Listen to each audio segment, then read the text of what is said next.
Welcome to this YouTube channel. My name is Piroz. I suffer from social anxiety from the very early ages of my life, and I struggled with it for many years. I took on courses, programs, and therapies, and I learned that social anxiety, social confidence is not as complex as a lot of people think it is. Toxic habits that can derail your social confidence, your confidence in general. First of all, complaining. This kind of thinking and habit of thinking is so toxic. Nothing is working out. Life sucks. Everything's a mess. This mindset keeps you really stuck in the loop of helplessness. Like blaming. It is their fault. If something happens, so the government ruined it. If something happened, this because of those, because of my past, because of my family, because of my girlfriend, because of my boyfriend. This kind of blaming is gonna suck the confidence out of you. Assuming dislike, like whenever we go somewhere, especially in terms of social conference, if you go somewhere in the gathering, you say, "Oh my goodness, these guys don't like me. I'm really boring. I'm unlovable." These thoughts are really not true, and this kind of thinking definitely gonna ruin your confidence. Why do we do all this kind of bad habits? First of all, the only reason we do is because this kind of habits numb the deeper pain that we have. Whether it's loneliness, anxiety, helplessness, hopelessness, whatever we have, this kind of bad habits, it it numbs it. We don't go into the deeper pain. So this habit really, we kind of avoid the pain.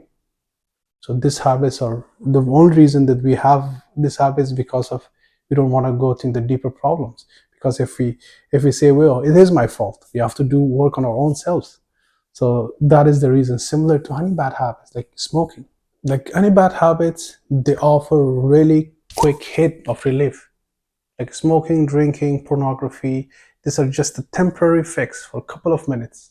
You say, oh, this guy, because of this guy. Then after a couple of minutes, you say, oh my goodness, the problem is still there. If you're anxious, if you're having a lot of panic attacks, "Oh, this guy made me do it." Then again, it didn't go away.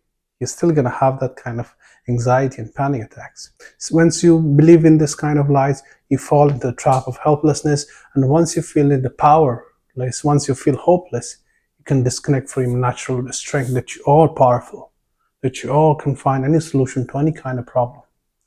You're going into a social gathering and you believe that people hate me and believe that you are boring, then you will not be able to speak up. Then you will not be willing to talk to the person. Then you will not be able to share a joke. So this kind of bad habits stuck you, and you will not be able to enjoy it.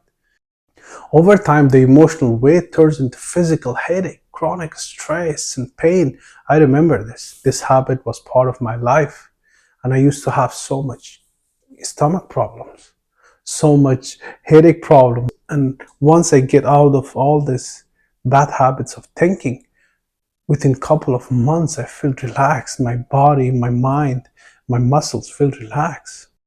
And there are books written about deep mind-body connections. Now the question is, how to let go of these bad habits? First of all, start with awareness. Catch yourself in the act of complaining, blaming, assuming, all this whenever you have it, especially these three bad habits. That's the moment you celebrate, oh, I got it. Instead of that, you can say, I own my space. I love myself. I fully embrace myself. I fully allow myself to talk. So instead of those limiting beliefs, you can add something powerful with it. And over the time, once you practice it, those thoughts become your reality. And to completely let go of this complaining habits, you have to live by these three awesome truths. Number one, you are fully responsible for your own life, your emotions, and actions.